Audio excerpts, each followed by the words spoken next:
Hi, I'm Allie Roosh, pastor of Children and Family Ministries here at Hopewell. Today we'll celebrate All Saints' Day with this message from Deuteronomy 26. If you want to see the fuller All Saints celebration, including the reading of the names, I encourage you to check out the live stream.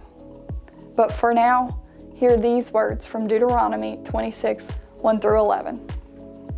When you have come into the land that the Lord your God is giving you as an inheritance to possess, and you possess it and settle in it, you shall take some of the first of all the fruit of the ground, which you harvest from the land that the Lord your God is giving you.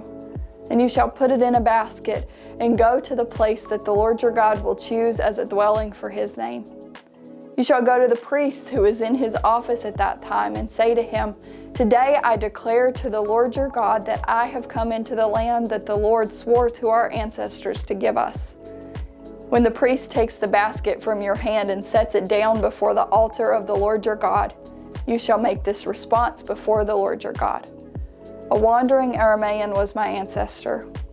He went down into Egypt and lived there as an alien, few in number.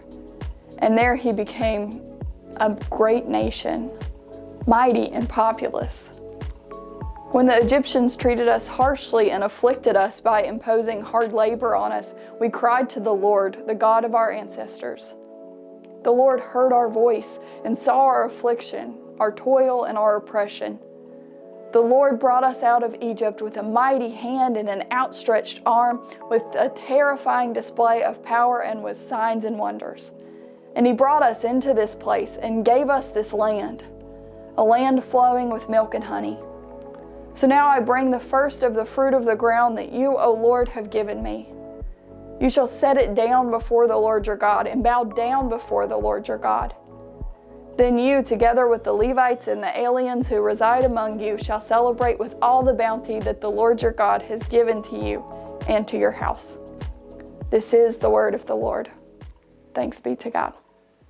Have you ever had an experience where you feel a sense of connection that goes far beyond yourself?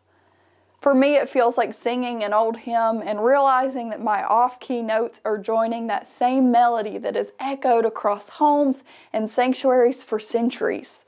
Or making biscuits from scratch and feeling that invisible string to my Appalachian heritage.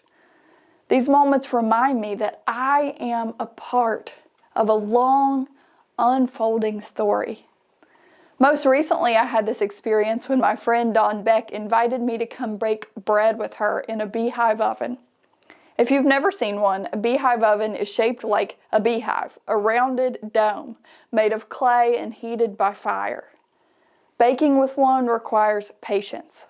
You build the fire, wait for the heat to even out, then slide in the bread and trust. That morning, standing in the sunlight beside the fire, listening to the birds and breathing in the sweetness of baking bread, I felt something holy.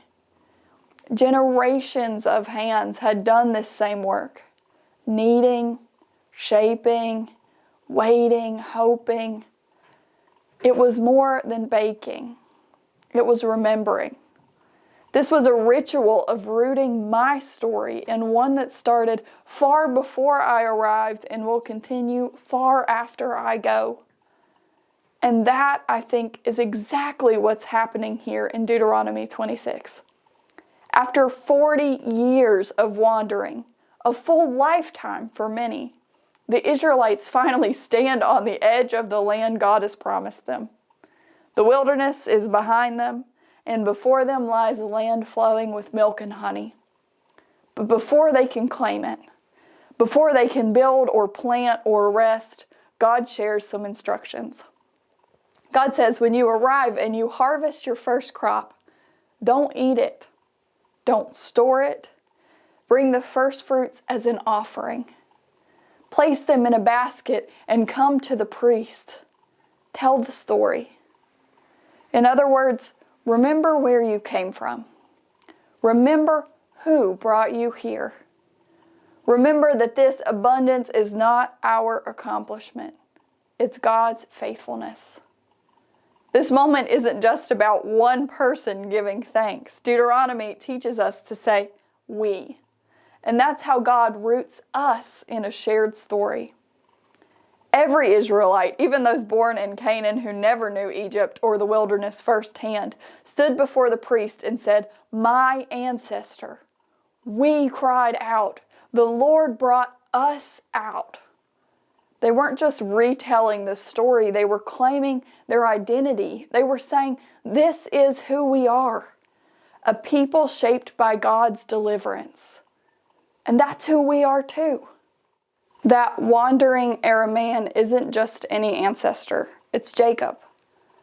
Jacob, the one who ran from home with nothing but a staff in his hand, who wrestled through the night and limped away blessed. Israel's story begins with this man, a refugee with nothing but a promise. From Jacob to Joshua and now to us. That promise, milk and honey, is the promise that once had to be scraped from the wilderness will now flow freely. It's the tenderness of God's provision after long suffering. It's the fullness that comes when the journey is finally over. And for those who have gone before us, the saints we remember, I believe that promise has been fulfilled. For the saints, the wandering is over. The hunger is satisfied in God's presence. And for many of us, the ache remains. And God meets us there. The saints finally taste the sweetness God has been leading them toward all along. Death for them is not an ending. It's the completion of the journey, the crossing into the land of milk and honey. And the saints we honor today have entered that rest. They now know what we still wait for and hope.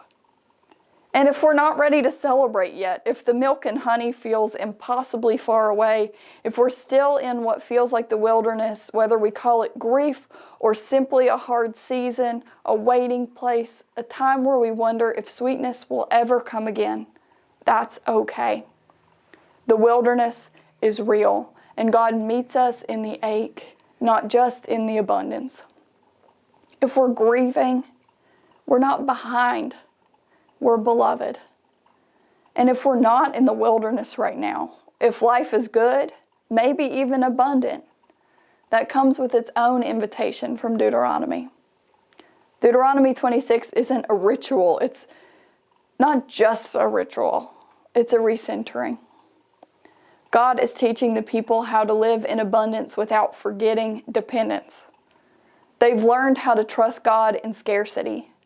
Now they must learn how to trust God in plenty. And that brings its own challenge. Because this passage isn't only about remembering with gratitude, it's also about generosity. In verses 12 to 15, the people are commanded to share with the Levites, the immigrants, the orphans, and the widows, those without land or security. The ritual of first fruits wasn't meant to end at the altar. It was meant to ripple out. When we remember that our ancestors were vulnerable, we become generous to those who are vulnerable now. So when we bring our offerings, we speak their names, or when we share bread at this table, we're not just saying thank you. We're saying we remember. We remember that everything we have is meant to bless someone else. The challenge of plenty is forgetting where it came from. Forgetting to give thanks, forgetting to share, forgetting that abundance is always meant to overflow into generosity. And for all of us, wherever we are on the journey, the invitation remains. Bring our first fruits. Keep remembering, keep offering. The saints we think about today did exactly that. They brought their first fruits in all the ordinary, holy ways they could, in kindness offered, wisdom shared, meals prepared, prayers whispered, forgiveness extended. Their lives were offerings poured out, and the sweetness of their faith still lingers like honey in this place. When we say their names, we're speaking our own version of that confession. A wandering Aramean was my ancestor. We're saying these faithful ones shaped my faith. Their prayers echo in my life. I am here because they were here first. Their fire warms us, and their bread feeds us, and their witness calls us to do the same. Their lives are woven as a part of our baskets. Their witness is one of our first fruits. But what are the first fruits in our lives now? I know some of us may be thinking, I don't have any first fruits. I barely have leftovers. I feel like I'm still in the wilderness and the harvest feels so far away. And I'm reminded that offerings aren't about abundance, they're about trust. They're about sharing what we have, not what we wish we had, and trusting that God can do something incredible with it. In Deuteronomy, the people carried heavy baskets with grain. They walked to the priests, they bowed down, they ate together with their families and with strangers. It was an embodied act of gratitude. Remembering, like faith, is not only believed, it's carried. It's felt in our hands and our feet. And our first fruits may not be grain or honey, but the simple offerings of our days. A quiet prayer before the rush, a word of kindness or apology, an act of gratitude before we calculate the cost. Maybe it's sharing a meal, helping a neighbor, writing a note in memory of someone we named today.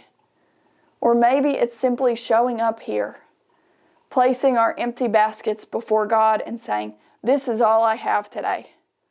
I'm still wandering, but I trust that you're leading me home." Whatever form it takes, our offering is a way of remembering, trusting that God can take what we have and make it enough. Because here's what the Beehive Oven and Deuteronomy teach us.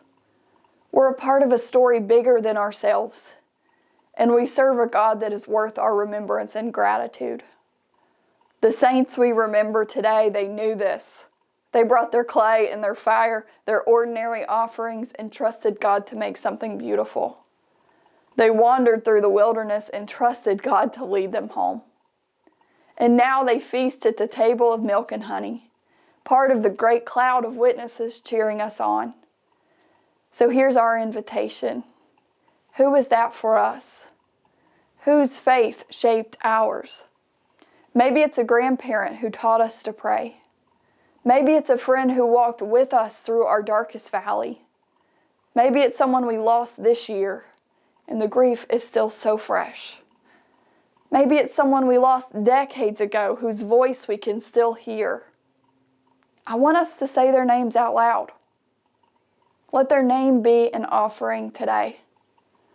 They've crossed over into that land flowing with milk and honey, and somehow in the mystery of God's love, they're still connected to us, still part of that great cloud of witnesses. And when we speak their name, we're doing exactly what God asked the Israelites to do.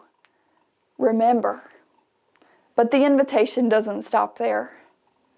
What offering can we bring and trust that God can use it? From manna to milk and honey, from wilderness to welcome, from remembering to rejoicing, until we reach that land of milk and honey. Amen.